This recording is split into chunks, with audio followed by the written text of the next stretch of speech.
Assalamualaikum warahmatullahi wabarakatuh. Bersama dengan saya Arif Islam, dan pada hari ini saya suka untuk berkongsi tentang ada apa dengan fajar.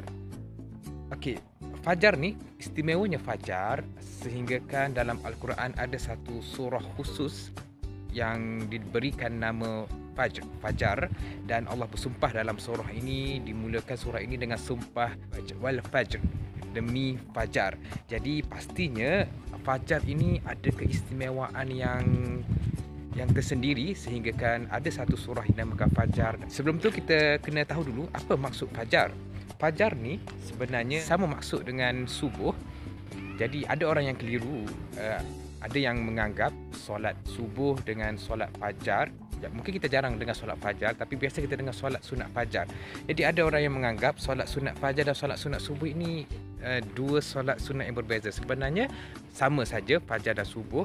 Fajar ini dalam bahasa Arabnya fajar, dalam bahasa Melayunya bila diterjemahkan dia bermaksud memancar.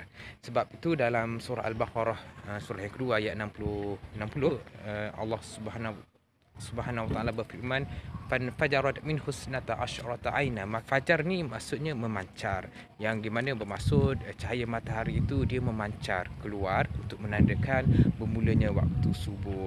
Jadi apa istimewanya fajar ini sehinggakan ada satu surah yang dinamakan dengan Fajr, surah Al-Fajr. Dan dalam surah ini Allah Subhanahu wa taala bersumpah pada ayat yang pertama, wal fajr, demi fajar. Pastinya ada keistimewaannya sendiri sehinggakan Allah Subhanahu wa taala bersumpah demi fajar. Jadi apa keistimewaan fajar? Ada apa dengan fajar ini? Yang pertama sekali adalah sesiapa yang melaksanakan solat sunat fajar, cabut pakai. Siapa yang melakukan solat sunat fajar, dia akan mendapat ganjaran seisi dunia. Itu ganjaran orang yang melakukan solat sunat fajar. Dan sesiapa yang solat fajar, solat subuh secara berjemaah, seolah-olah dia telah beribadah di sepanjang malam. Nak menunjukkan betapa besarnya ganjaran yang Allah Subhanahu wa taala berikan kepada mereka yang melakukan ibadah di waktu fajar.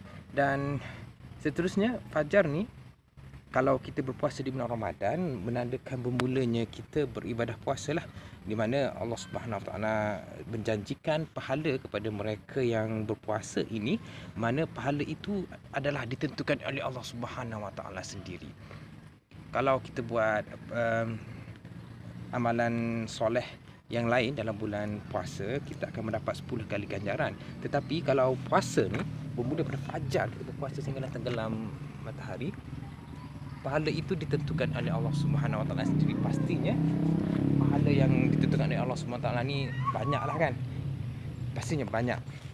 Itu ganjaran yang dijadikan oleh Allah Subhanahu wa taala.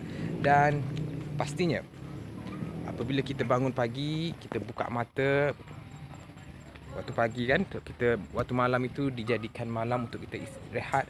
Dan bila kita bangun waktu pagi, itu menandakan nikmat yang sangat besar yang kita masih ada lagi, iaitu kita masih lagi diberikan nikmat hidup